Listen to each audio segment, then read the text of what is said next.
আব্বা, কিসে বাবা? আমার 1000 টাকা লাগবে। আমি বন্ধুদের সাথে ট্যুরে যাব, 1000 টাকা দাও। বাজান, আমি এত টাকা পামু কোনি কও তুমি? বাবা, তুমি টাকা কই পাইবা না পাইবা সেটা তো আমার দেখার বিষয় না। আমি বন্ধুদের সাথে ট্যুরে যাব, ব্যাস এক কথাই শেষ। 1000 টাকা এখনই দিবা তুমি আমাকে। বাবা, সারাদিন কাজ করে পামুনি 500 টাকা, এত সংসারের পিছিয়ে চলে যাবনি।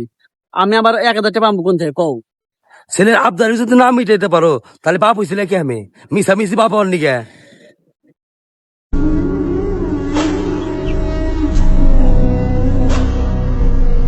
এই দাঁড়াও তো, জি বলেন। তুমি হাসানের ছেলে মদন না? জি। এত তাড়াহুড়া করে রাগান্বিত অবস্থায় তুমি কোন জায়গায় চাইলে?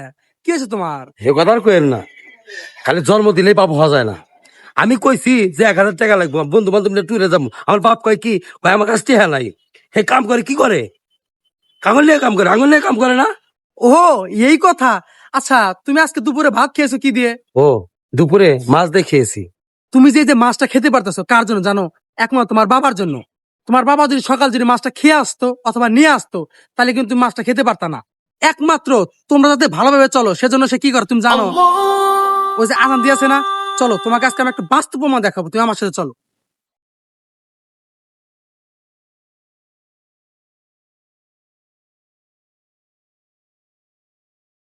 দেখো তোমার বাবা কি খাচ্ছে,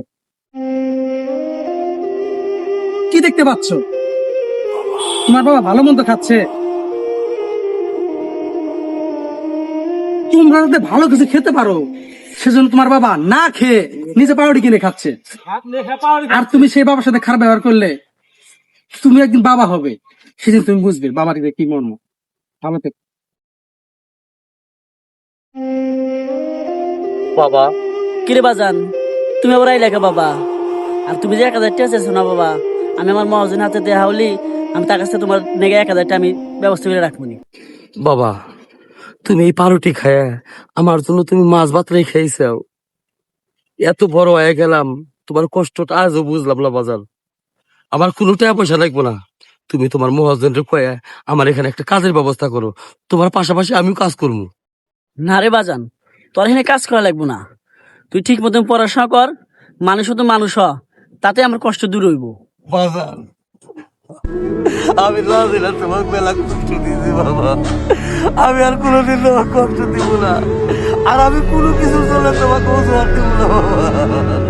না রে বাজান, তুই যে আমার কষ্ট বুঝতে পারছিস, এতে আমি সন্তুষ্ট।